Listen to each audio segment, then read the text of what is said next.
Module 4 deals with time management in the research process, and it might seem strange to deal with planning and time management in week 4, a month into the whole process, but this really is a sort of a chicken and egg problem of where to actually fit it into the program, because you need to know a little bit about what you're planning for to understand the planning process. However, with the planning project, the planning component of your first assignment due in soon, it's a good time to talk about what we do in terms of planning and to give you some tips and ideas around the planning process, some ideas of why planning is so important. Time is a resource, and it's a resource that seems pretty elastic at times. The start of term, you seem to have a lot of it. The end of the term, you wonder where it's all gone.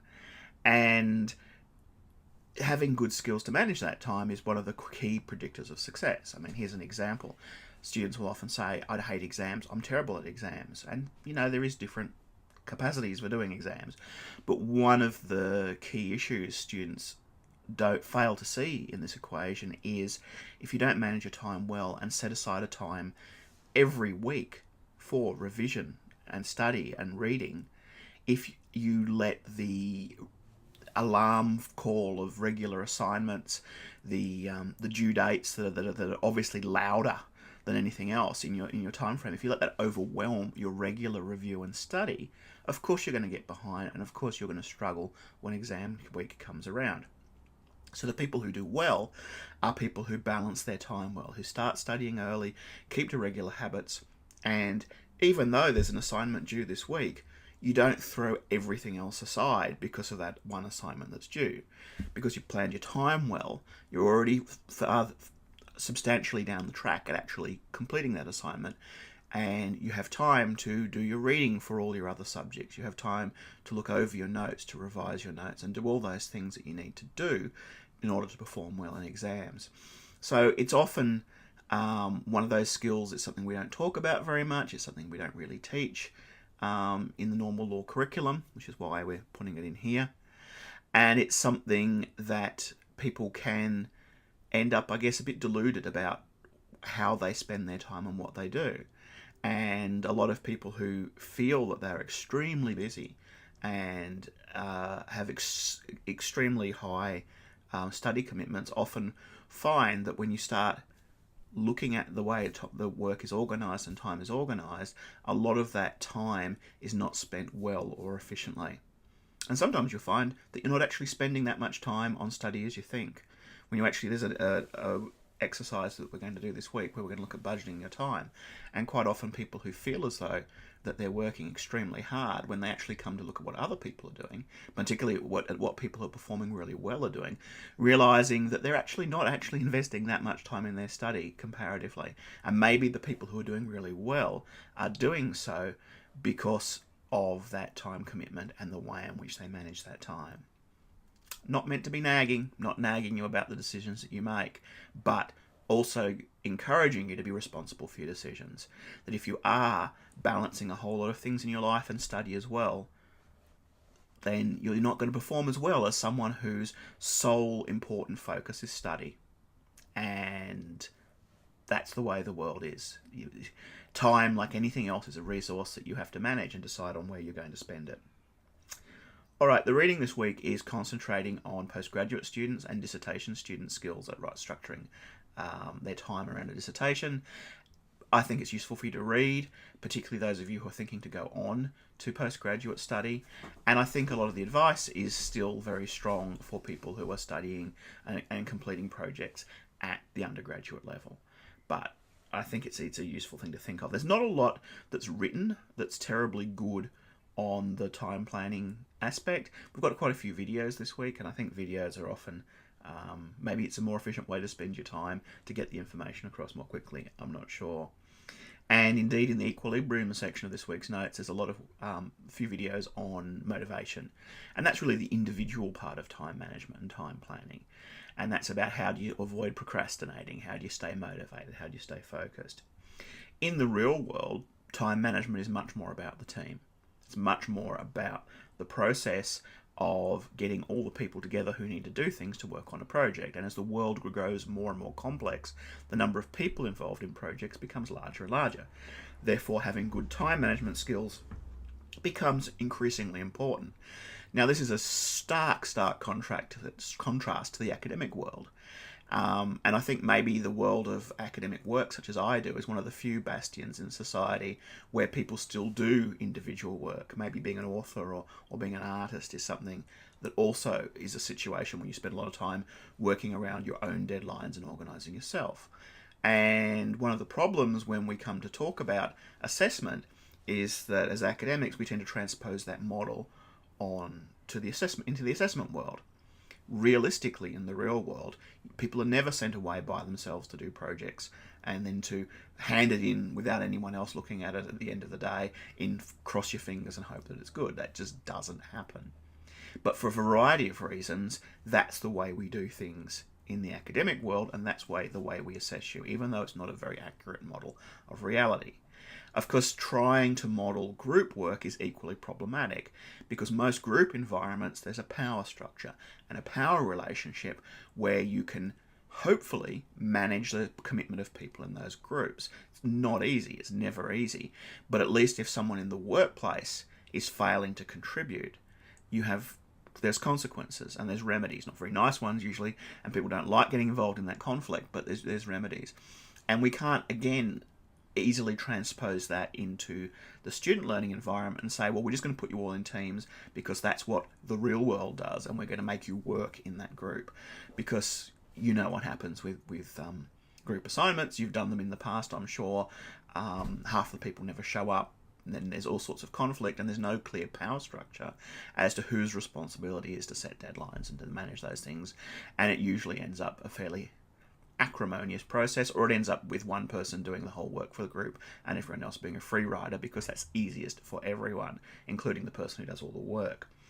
So this is why in legal research I'm not asking you to do a group assignment. I'm putting you in teams and encouraging you to form teams of your own, because I think teams are a very potent structure for sharing information and knowledge, but it's not efficient or in terms of assessment because of those problems that we've established before.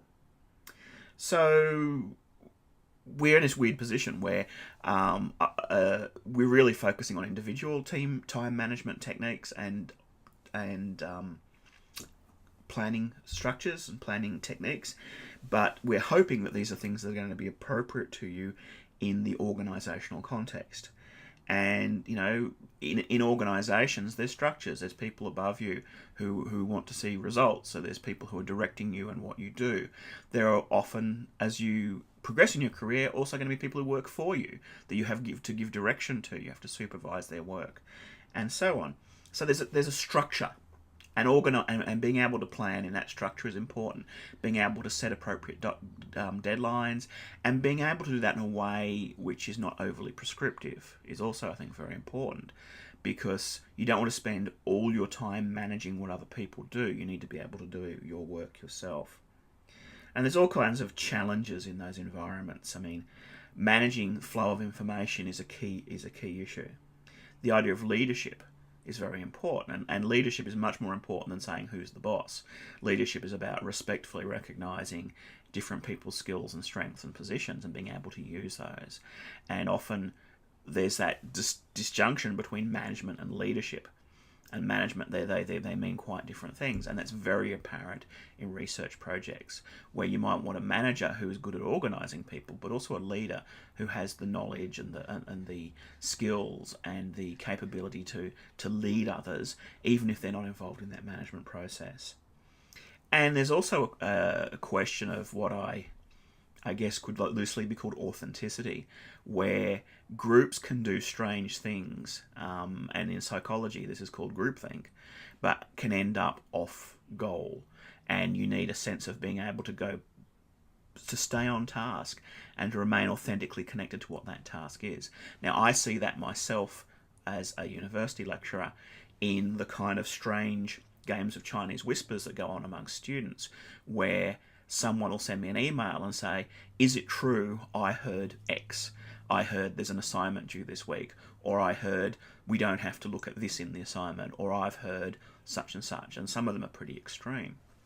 And some of them are things where I think, yeah, I can see where they got that from, but it's been through 5 different people and it's been changed a little bit every time and it's ended up a different thing. And sometimes I don't know at all.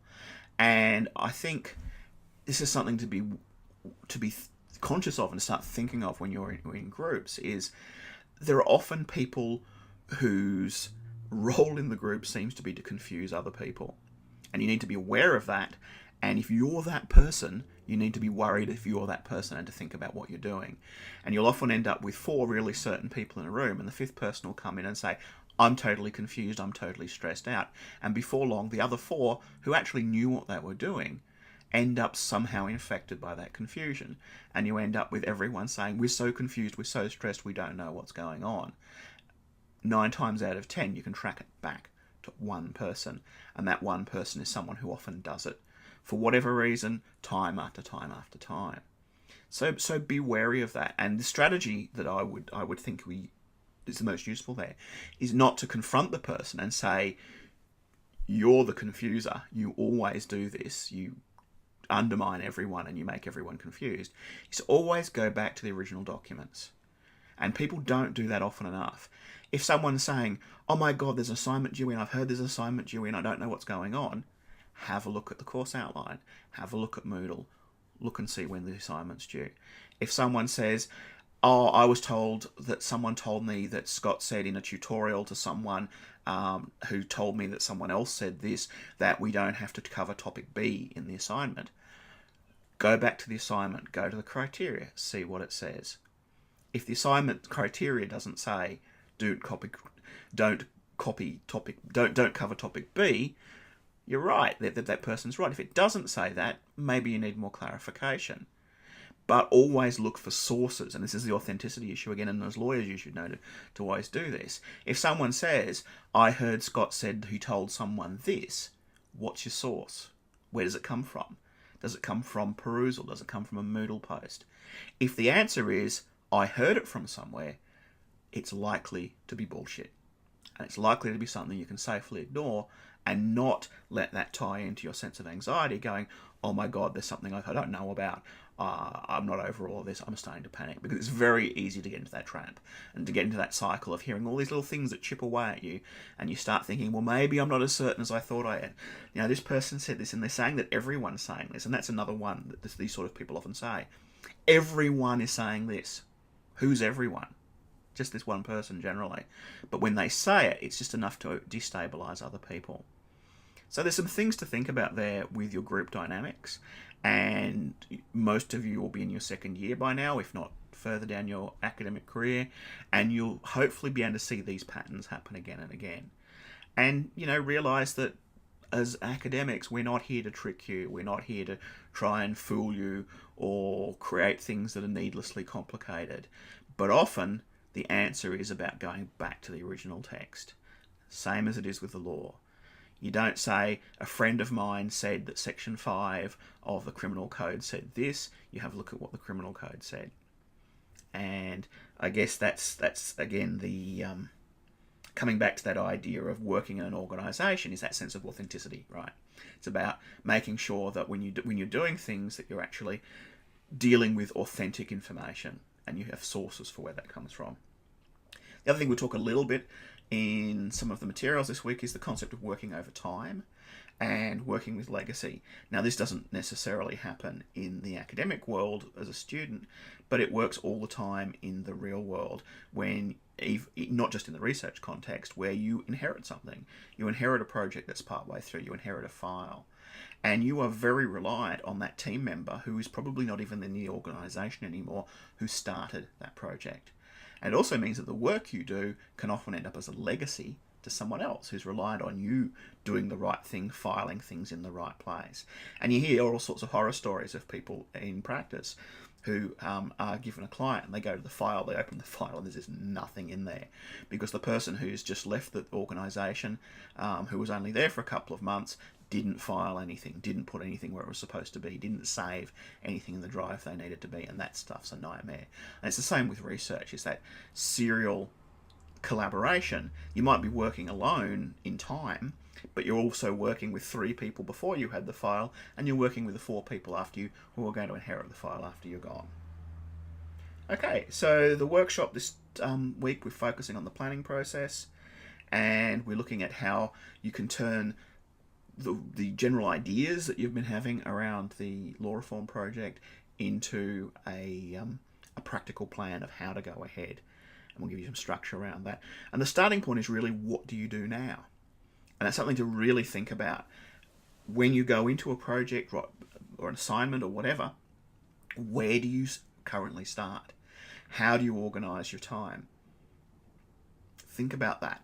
Discuss it with your peers. Find out what other people do. And learn from what other people do. And then you start building your own model and your own way of planning and organising your time. As with most things, the best way to learn is experiential, and to get in and start doing it and start working with it.